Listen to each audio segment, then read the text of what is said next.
Hello students, জ্ঞানজ্যোতি coaching সেন্টারের পক্ষ থেকে তোমাদের সকলকে জানাই আরও একবার স্বাগত। তো স্টুডেন্টস, আজকে আমরা যে বিষয় নিয়ে আলোচনা করব তা হলো আরবদের সিন্ধু অভিযানের কারণগুলি নিয়ে। ঠিক আছে, তো এই আরবদের এই সিন্ধু অভিযান বা তারা যে সিন্ধু দেশ আক্রমণ করেছিল এবং জয়লাভ করেছিল, এই আক্রমণকে কিন্তু ভারতের প্রথম মুসলিম আক্রমণও বলা হয়।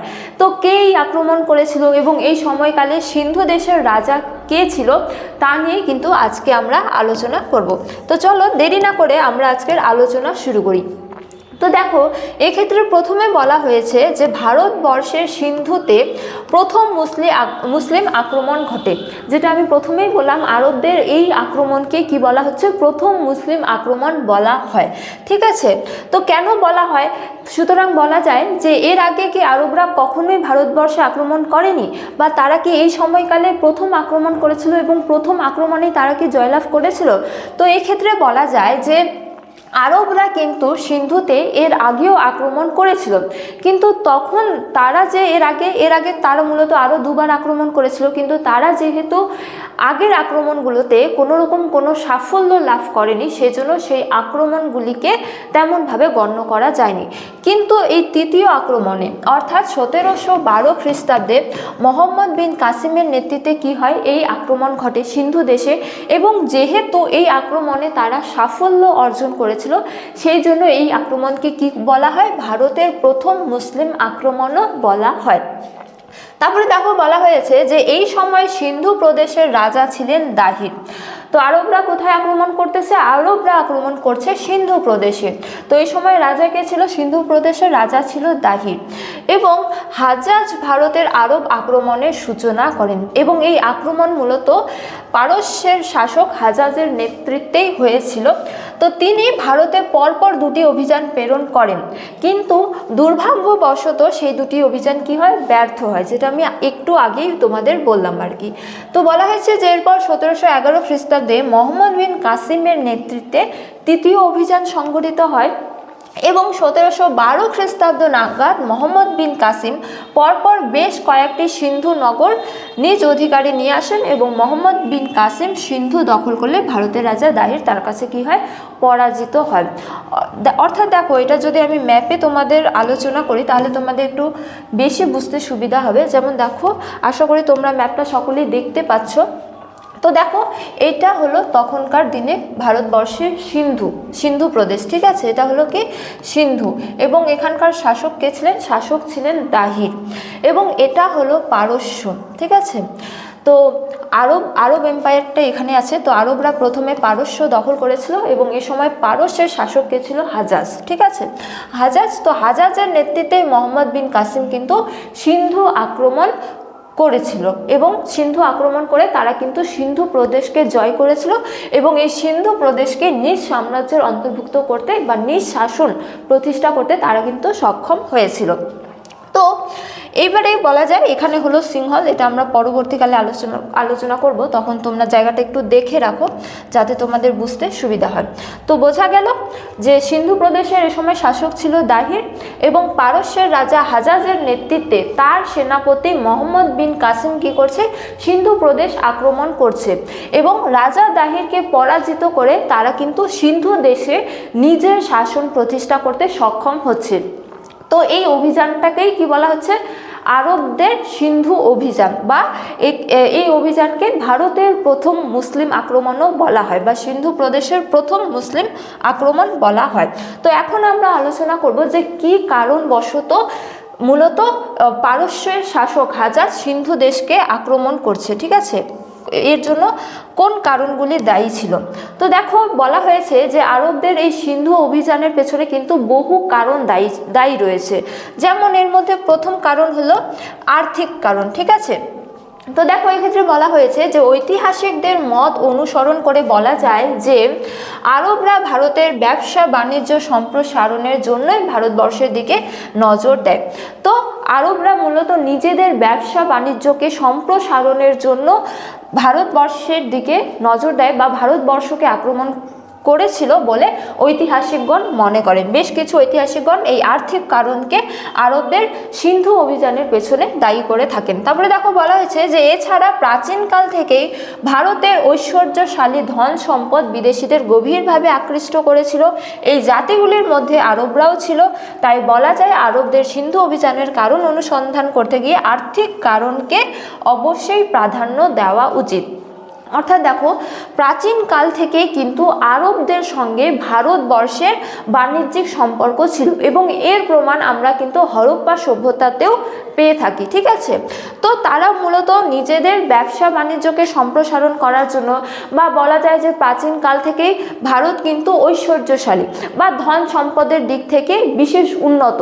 তো সুতরাং সেই ধন সম্পদকে লুণ্ঠন করার জন্য বা সেই ধন সম্পদ আদায় করে নিজেদের আর্থিক অবস্থাকে সুবৃদ্ধি করার জন্য তারা ভারতবর্ষ আক্রমণ করেছিল বলে বহু ঐতিহাসিক মনে করেন। সুতরাং আরবদের সিন্ধু অভিযানের পেছনে বেশ কিছু ঐতিহাসিক কি বলেন, আর্থিক কারণকে দায়ী করে থাকেন। ঠিক আছে, এরপরে নেক্সট কারণ হলো রাজনৈতিক কারণ।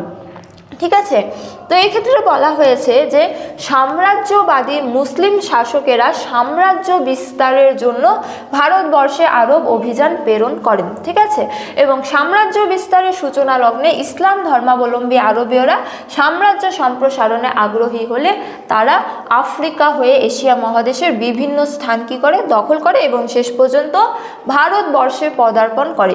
তো ঐতিহাসিকদের মতে সাম্রাজ্য বিস্তারের পথ ধরেই ভারতবর্ষে আরবীয়রা উপস্থিত হয় এবং প্রভুত্ব কায়েম করে। অর্থাৎ কি হয়, আরবরা কিন্তু জাতিতে মুসলিম ছিল। ঠিক আছে, অর্থাৎ আরবরা মুসলিম ছিল এবং তারা নিজেদের সাম্রাজ্য বিস্তারের জন্য কি করে, ভারতবর্ষ আক্রমণ করেছিল বলে বহু ঐতিহাসিকগণ মনে করেন। যেমন তারা প্রথমে পারস্য দখল করে এবং পারস্যের পথ ধরে তারা কি হয়, ধীরে ধীরে ভারতবর্ষে উপস্থিত হয়। সুতরাং বলা হয়েছে যে সাম্রাজ্য বিস্তারের তাগিদেও তারা কিন্তু ভারতবর্ষ আক্রমণ করেছিল বলে বহু ঐতিহাসিক নিজেদের মতামত পোষণ করেছেন। ঠিক আছে, তো অন্যতম কারণ হলো, দ্বিতীয় কারণ বলা যায় যে রাজনৈতিক কারণ। এরপরে আরও বলা হয়েছে যে আরবদের সিন্ধু অভিযানের একটি অন্যতম প্রধান কারণ হলো ধর্মীয় কারণ। ঠিক আছে, তো দেখো ধর্মীয় কারণের ক্ষেত্রে কি বলা হয়েছে, ধর্মীয় কারণের ক্ষেত্রে বলা হয়েছে যে আরবদের সিন্ধু অভিযানের কারণ হিসেবে ধর্মীয় কারণকেও দায়ী করেছেন বেশ কিছু ঐতিহাসিক। তাদের মতে আরবীয় মুসলমান তাদের নিজেদের রাষ্ট্রকে শক্তিশালী রাষ্ট্রে পরিণত করে আফ্রিকা ও মধ্য এশিয়া অগ্রসর হয়। শুধুমাত্র এশিয়া ও আফ্রিকাতেই নয়, ইউরোপ মহাদেশেও তারা অগ্রসর হয়। তো মধ্য এশিয়ার অন্তর্গত অমুসলিম রাষ্ট্রকে ভারতবর্ষকেও সেই সময় আরবীয়রা ইসলাম ধর্ম প্রচারের কেন্দ্রে পরিণত করে। অর্থাৎ দেখো আরবদের সিন্ধু অভিযানের পূর্বে কিন্তু আরব দেশে কি হয়েছে, ইসলামের প্রবর্তন হয়ে গেছে। ঠিক আছে, অর্থাৎ আরবে কিন্তু মুসলিম ধর্ম প্রবর্তিত হয়ে যায় এবং তারা এই ইসলাম ধর্মকে মূলত বিস্তৃত করার জন্য বা ইসলাম ধর্মের সম্প্রসারণের জন্য বা ইসলাম ধর্মের প্রাধান্য প্রতিষ্ঠার জন্য কি হয়, তারা ইসলাম ধর্মে পরিণত করার জন্য বিভিন্ন দেশকে কি করে, আক্রমণ করতে শুরু করে। যার মধ্যে ভারতবর্ষেও কিন্তু তারা এই ইসলাম ধর্ম প্রচার করার জন্য আক্রমণ করেছিল বলে বহু ঐতিহাসিক মনে করেন। অর্থাৎ আরবদের সিন্ধু অভিযানের একটি অন্যতম কারণ হলো কি, ধর্মীয় কারণ, অর্থাৎ ইসলাম ধর্মের প্রচার ও প্রবর্তন। ঠিক আছে, তো এরপরে অন্যতম একটি গুরুত্বপূর্ণ কারণ হলো যে প্রতিশোধ নেওয়ার উদ্দেশ্যে। ঠিক আছে, তো বহু ঐতিহাসিক কিন্তু এই মতামতকে সমর্থন করে থাকেন। তো দেখো এই মতামত অনুযায়ী কি বলা হয়েছে যে অষ্টম শতকের সূচনাতে একটি সামান্য ঘটনাকে কেন্দ্র করে এদেশে আরব আক্রমণের সূচনা ঘটে। ঠিক আছে, তো সিংহলের রাজা পারস্যের শাসক হাজাজের কাছে উপহার হিসেবে কিছু দ্রব্য ও রমণী সহ 8টি জাহাজ করে বা রমণীকে 8টি জাহাজ করে পাঠালে সেই জাহাজ সিন্ধু দেশের দেবল নামক বন্দরে জলদস্যুদের দ্বারা লুণ্ঠিত হয়। তো এই প্রতিশোধ নেওয়ার কারণে হাজাজ কি হয়, সিন্ধু আক্রমণের সিদ্ধান্ত নেয়। ঠিক আছে, তো দেখো এক্ষেত্রে আমি তোমাদের প্রথমেই সিংহলের যে অবস্থান ম্যাপে তা কিন্তু তোমাদের দেখালাম। দেখো এখানে সিংহল অবস্থিত। হ্যাঁ, যে বর্তমান যে শ্রীলঙ্কা আর কি, সিংহল। তো এখান থেকে পারস্যের রাজা হাজাজকে কিন্তু সিংহলের শাসক বেশ কিছু উপহার এই নদী পথ ধরে পাঠিয়েছিল, ঠিক আছে। তো কি হয়, এই যে সিন্ধুর বন্দরে, এই বন্দরের নাম হলো দেবল। তো এই বন্দরে কি হয়, সেই জাহাজগুলিকে লুণ্ঠন করা হয়, ঠিক আছে। তো লুণ্ঠন করা হলে হাজাজ কিন্তু সিন্ধুর রাজা দাহিরকে চিঠি লিখে পাঠালে সিন্ধুর রাজা দাহির কিন্তু এই ঘটনার কোনো ব্যবস্থা নেয়নি। তো এই ঘটনার প্রতিশোধ নেওয়ার জন্যই হাজাজ কি করেছিল, সিন্ধু দেশে আক্রমণ করেছিল বলে বহু ঐতিহাসিক মনে করেন, ঠিক আছে। তো এই মতবাদকে কিন্তু বহু ঐতিহাসিক মনে করে থাকেন যে মূলত এই প্রতিশোধ নেওয়ার জন্যই তারা সিন্ধু আক্রমণ করেছিল, বা এই কারণকে প্রধান কারণ হিসেবে ধরা হয় আর কি। তারপরে দেখো, অন্যতম একটি কারণ হলো সীমান্ত নিরাপত্তা সুনিশ্চিত করা। এক্ষেত্রে বলা হয়েছে যে পারস্য জয়লাভ করার ফলে মুসলিম সাম্রাজ্য তথা আরবীয়রা দাহিরের সীমানা পর্যন্ত কি হয়, অগ্রসর হয়, ঠিক আছে। তো আমরা ম্যাপে পারস্যের সীমানা দেখেছি, এবং পারস্যের কাছাকাছি কি অবস্থিত, সিন্ধু প্রদেশ হচ্ছে যে অবস্থিত।